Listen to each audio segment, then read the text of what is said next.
Salam hangat untuk Bapak, Ibu, dan rekan-rekan sekalian. Hari ini saya ingin mengajak kita semua untuk menyimak dua kebijakan penting yang mengatur nasib para dosen di Indonesia.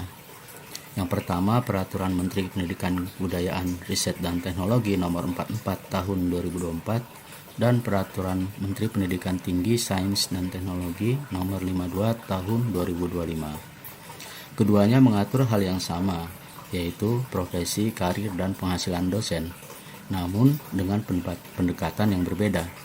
Dan yang terpenting, Nomor 52 Tahun 2025 secara resmi menggantikan Nomor 44 Tahun 2024. Mengapa perubahan ini penting?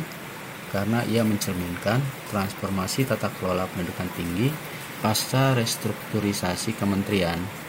Kini urusan pendidikan tinggi, sains, dan teknologi berdiri sendiri terpisah dari kebudayaan. Dan perubahan struktural ini berdampak nyata pada kebijakan teknis termasuk regulasi profesi dosen. Tujuan perubahan ini antara lain untuk meningkatkan tata kelola profesi dosen, memperkuat akuntabilitas kinerja, dan menyesuaikan dengan standar nasional serta global. Mari kita mulai dari aspek profesi. Dalam Permendikbudristek Nomor 44 Tahun 2024, status dosen tetap hanya mensyaratkan dua hal, yaitu bekerja penuh waktu dan memenuhi beban kerja minimal 12 SKS.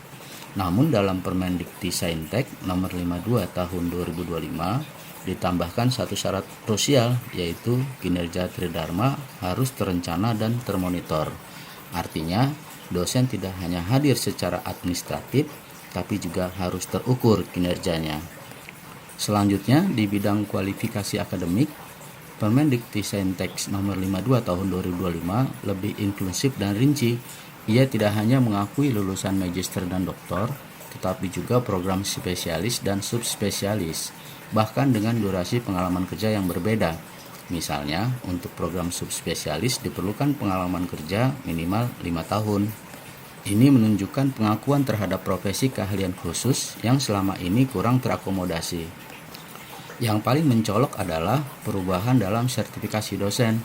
Jika dulu sertifikasi bisa dilakukan oleh PT terakreditasi, kini hanya PT berakreditasi unggul yang diberi kewenangan.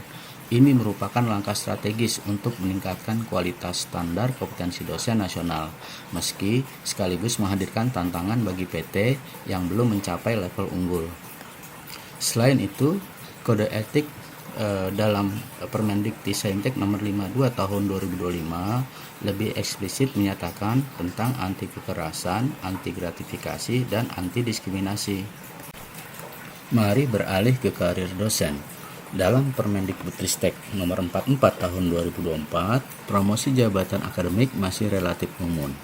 Namun, dalam Permendiktisaintek Nomor 52 Tahun 2025, semua jenjang promosi dari asisten ahli hingga profesor wajib melalui uji kompetensi. Tidak hanya itu, angka kredit penelitian kini menjadi syarat wajib minimal 35% untuk lektor, 40% untuk lektor kepala, dan 45% untuk profesor. Ini adalah sinyal kuat bahwa penelitian bukan lagi pelengkap, tapi inti dari profesi dosen. Yang menarik, promosi luar biasa kini dimungkinkan. Dosen berprestasi tinggi bisa naik 2 jenjang sekaligus, misalnya dari asisten ahli langsung ke lektor kepala. Ini adalah bentuk penghargaan meritokratis yang memberi insentif bagi inovasi dan kontribusi luar biasa. Di sisi lain, pengakuan jabatan akademik dari luar negeri kini diatur lebih jelas. Dosen WNI dari PT luar negeri bisa disetarakan jika memiliki jabatan minimal associate professor, asal usianya tidak melebihi 60 tahun. Ini membuka pintu bagi talenta global untuk kembali berkontribusi di dalam negeri. Kini, mari kita bicara penghasilan dosen, terutama bagi dosen non-ASN yang jumlahnya semakin besar. Dalam Permendikbudristek Nomor 44 Tahun 2024, penyetaraan gaji dosen non-ASN mengacu pada golongan PNS tetap tanpa mempertimbangkan masa jabatan. Artinya, seorang profesor non-ASN baru dan yang sudah 10 tahun menjabat mendapat rujukan gaji yang sama, yakni golongan 4B. Namun di Permendikti-Saintek nomor 52 tahun 2025, pendekatan ini diubah secara radikal. Gaji dan tunjangan disesuaikan dengan masa jabatan akademik, terhitung sejak TMT atau terhitung mulai tanggal pengangkatan. Seorang profesor non-ASN yang telah menjabat lebih dari 7 tahun misalnya, bisa mendapat penyetaraan setara golongan 4E asal memenuhi 200 angkat kredit tambahan. Ini adalah langkah adil. Semakin lama dan semakin berkinerja, maka semakin dihargai.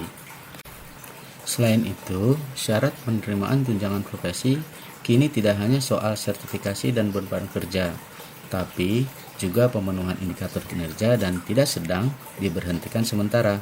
Ini memperkuat prinsip akuntabilitas, di mana tunjangan bukan hak otomatis, tapi insentif berbasis kinerja. Satu lagi yang penting, konsep profesor kehormatan dalam Permendikbudristek nomor 44 tahun 2024 kini digantikan oleh profesor emeritus dan hanya berlaku di PTS.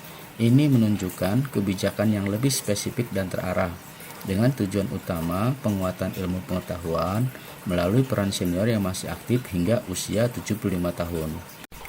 Sebagai penutup, izinkan saya menyampaikan refleksi ini. Perubahan dari Permendikbudristek nomor 44 tahun 2024 ke Permendikti-Saintek nomor 52 tahun 2025 bukan sekedar pergantian nomor atau nama kementerian. Ia merepresentasikan pergeseran paradigma dari administratif ke meritokratis, dari formalitas ke kinerja, dan dari seragam ke diferensiasi berbasis kontribusi. Tantangannya jelas. Apakah perguruan tinggi kita siap dengan standar yang lebih tinggi? Apakah sistem penilaian kinerja kita cukup adil dan transparan? Dan yang paling utama adalah apakah kita sebagai dosen siap untuk tidak hanya mengajar, tapi juga meneliti, berinovasi, dan terus belajar. Karena pada akhirnya, regulasi sebaik apapun hanya akan efektif jika diiringi oleh komitmen kolektif untuk menjadikan dosen sebagai agent of change, bukan hanya di kampus, tapi juga di masyarakat dan bangsa. Terima kasih untuk sudah mendengarkan. Sampai jumpa kembali di video-video saya selanjutnya.